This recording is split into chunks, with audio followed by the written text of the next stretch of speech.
Hello students, welcome to SRD high school classes. तो पिला माने आज आम सप्तम श्रेणी गणित बही थिबा 7 नंबर अध्याय जार ना हूँ त्रिभुजर धर्म तार अभ्यास कार्य 7.3 समाधान करवा। तो पिला माने एठी आमे त्रिभुजर तीन कोणर परिमाणर समष्टि एवं सेमानक मध्य थिबा संपर्क को आमे जानि परिबा। चलो आ डेरी करबानी। अच्छा, क्वेश्चन नंबर 1 कोन देला पिला माने देखो कहिछि निम्न चित्र तीनोटी एक्स वाई और जेड र मान निर्णय कर। पिला माने देखो एठी तीनटा चित्र देइछि एवं सबु क्षेत्र में सी कौन कही ना एक्स वाई आउ जेड मान काढ़। चलो आम प्रथम नंबरटा करिया पिला माने।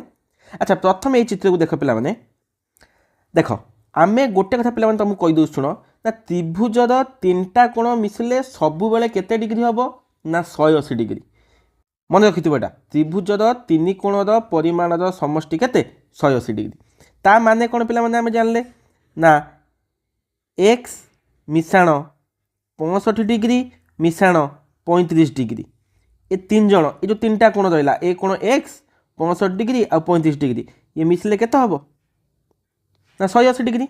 अच्छा, एटा को जदि आम बीज गणित जमी समाधान करते मन पका पिला माने आम जमी समीकरण समाधान करते शिखी से ना तो सेमती ये कौन करवा ये समीकरण टी समाधान करदे।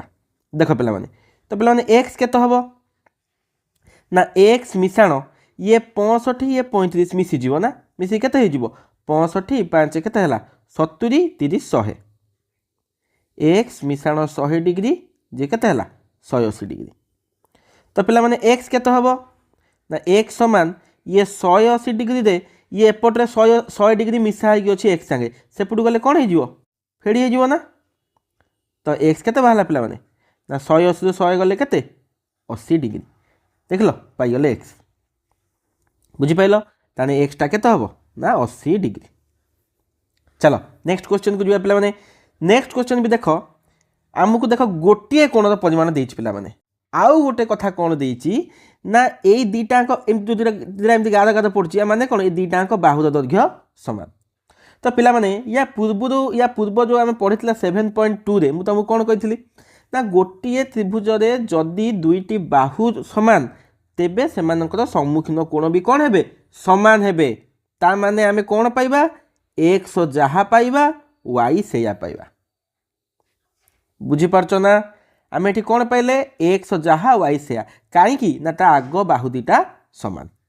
अच्छा, पुणी सही कथा जे त्रिभुजर तीन कोणर परिमाण समष्टि केते 180 डिग्री ताहाने एक्स कोण केवल एक्स लिखिबा केवल एक्स लिखिबा बड़ सुविधा हबो एक्स मिसाण वाई मिसाण 110 डिग्री जे केते हबो 180 डिग्री ना।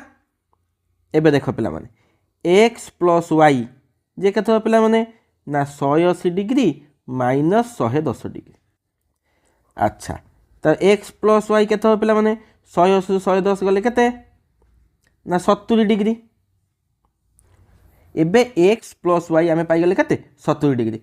देख पिला माने एक्स जहा वाई ताहा आउ एक्स वाई मिसिकी होची 70 दीटा जिनस मिसिकी 70 आउ दीटा आंके समान ताने गोटे गोटे केते हो पिला माने देखो एठी गोटे बढ़िया ट्रिक तुमको देउछ। देख पिला माने एक्स जहा वाई सेया ना तो एक्स को एक्स लिखिली ए जो वाई जगह में एक्स लिखि परिम ना लिखि परिम पारिमी। तो एक्स मिसाण एक्स केते हला 70 डिग्री। इंपोर्टेंट कथा देख पिला माने एक्स जहा वाई ताहा आमे एठी ऊपर लिखिचे एक्स जहा वाई ताहा ता माने एठी जो वाई अछि ताको मु उठे कि एक्स लिखि पारिबी किछि असुविधा नाही। तो पिला माने 2x केते हला 70 डिग्री। तो x केते हला पिला माने ना 70 डिग्री हरण 2 केते बाहर पड़ियो पिला माने ना x हे गला केते 35 डिग्री। बुझि पाइलो जदि x हला 35 डिग्री तुम जानिचो x जो y सेया तो y भी केते हबो y भी सही 35 डिग्री। बुझिपाल। चलो परवर्ती क्वेश्चन को जो पिला माने देख 3 नंबर क्वेश्चन सेमती देख पिला माने एठी तीनटा बाहु समान ता माने आमे कोन पाइले एटा की त्रिभुज समबाहु त्रिभुज। तो एक्स जहा वाई ताहा जेड ताहा ता माने एक्स कोण सेया हबो वाई कोण सेया हबो जेड कोण भी सेया हबो। बुझिपाइल। चलो जदि एक्स वाई जेड कोण समान ये गोटे कथा रहिला तापर आम गोटे कथा जानी त्रिभुजर तीन कोणर परिमाण समष्टि केते 180 डिग्री। तो आम लिखिपर ना एक्स मिश्रण वाई मिश्रण जेड जे केते 180 डिग्री। ये देख पे एठी जमी करते 2 नंबर एक्स को एक्स रहा। अच्छा वाई जा एक्स से ना तो आम वाई जगह एक्स लिखिपर। पुणी देख जेड जा एक्स से ना से कौच एक्स जा वाई से या जेड से या तो जेड जगह भी मुझे एक्स लिखिपर ना लिखिपर इक्वाल टू 180 डिग्री। तो कईटा एक्स है पे ना 3टा एक्स है के 180 डिग्री। तो गोटे एक्स के पे ना 180 डिग्री ये 3 गुणा होता है एपटे आसी कौन हो हरी हो। तो काटी दियो पे तो एक्स के ना 60 डिग्री। देख लो एक्स के बाहर 60 डिग्री। अच्छा जदि एक्स बाहर 60 डिग्री तो जेहेतु एक्स वाई जेड सब सामान तो वाई भी हम 60 डिग्री सेमिति जेड भी हम 60 डिग्री। बुझीपार ना 3टा कोण सामान है के 60 60 60। बुझीपार। चल परवर्ती क्वेश्चन को जा पे। परवर्ती क्वेश्चन देख पे कौन दे 2 नंबर त्रिभुज एबीसी रे ए कोण जी बी कोण प्लस सी कोण संगे सामान। ये गोटे कथा कौन दूसरी पे लिखिदबा यहाँ को ना मेजरमेंट ऑफ ए कोण equal to measurement of B कोण प्लस मेजरमेंट ऑफ सी कोण। अच्छा कौच ए कोण निर्णय कर। ठीक अच्छे पे आम जाचु आम कौन जानी पे आम जाचु एक त्रिभुजर तीन कोणर परिमाणर समष्टि केते पिला माने ना 180 डिग्री। आम एक जानी ता माने आम लिखिपर कौन ना ए कोण प्लस बी कोण प्लस सी कोण जे केते हम पिला माने ना 180 डिग्री हम ना हम कि नहीं हम। अच्छा हाँ ठीक अच्छे।